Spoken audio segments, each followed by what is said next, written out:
So அம்மா பகவான் பக்தர்களான நீங்கள் எல்லாம் அந்த முக்தி அடைஞ்சு சேஃப் ஆகிடணும். ஸோ அது ஒன்று. ஆனால் அம்மா பகவான் பக்தர்கள் என்ன, ஒரு சின்ன நம்பர், அவ்வளோதானே. நீங்கள் மட்டும் சேஃபாக இருந்துட்டு மிச்ச மக்கள் எல்லாம் சஃபர் பண்ணால் அது நமக்கு எப்படி இருக்கும் மனசுக்கு? நம்ம உட்காந்து ஒரு ஊரில் நாம் இருக்கோம், ஒரு 2 குடும்பம் மட்டும் படிச்சுட்டாங்க, மிச்சம் 98 பேர் ஒன்று பைத்தியமாக பிடிச்சி போச்சு, இல்லை டிப்ரெஷனு, இல்லை ஹார்ட் அட்டாக் செத்து போயிட்டாங்கன்னா நமக்கு எப்படி தான் இருக்கும்? நம்மளால் வாழ முடியுமா? நம்மளால் அந்த துக்கத்தை நம்மளால் தாங்க முடியுமா? அப்படி அவங்களுக்கு நமக்கு ஹெல்ப் பண்ணக்கூடிய சக்தி இருந்தும் அவங்களுக்கு ஹெல்ப் பண்ணாலும் நம்ம என்ன மாதிரி மனுஷால் அப்புறம் நம்ம மனுஷங்களே கிடையாதே.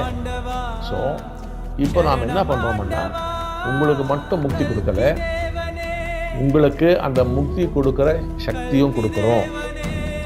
அதை கொடுக்க வேண்டிய டெக்னிக்கும் உங்களுக்கு சொல்லி தர்றோம். அந்த டீச்சிங்ஸும் உங்களுக்கு கொடுத்துறோம். இதுக்கு அப்புறம் மிச்ச மக்களை முக்தர்களாக்குறது உங்களுடைய பொறுப்பு. இதை கொடுத்துட்டு உங்களுக்கு நாங்கள் அந்த பொறுப்பையும் கொடுத்துறோம். அவங்களுக்கு செய்ய வேண்டியது, அவனை காப்பாற்ற வேண்டியது உங்களுடைய பொறுப்பு. கண்டிப்பாக செய்வீங்க. ஏன்னா முக்தர்கள் ஆகிட்டால் சும்மா இருக்க முடியாது. அந்த முக்தனா ஆகலைன்னா அது மைண்டு ஒர்க் அவுட் ஆகுது, லாபத்தை பார்த்துட்டு இருக்கோம், அப்போ தான் பண்ணணும் ஒழிய முக்தனாகிட்டு அது ஸ்டோரியே வேறு. ஸோ கண்டிப்பாக செய்வீங்க.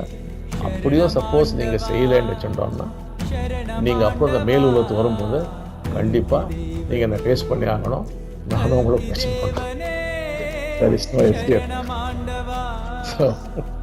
என்னப்பன் அல்லவா என் தாயும் அல்லவா, என்னப்பன் அல்லவா என் தாயும் அல்லவா, பொன்னப்பன் அல்லவா பொன்னம்பலத்தவா, பொன்னப்பன் அல்லவா பொன்னம்பலத்தவா.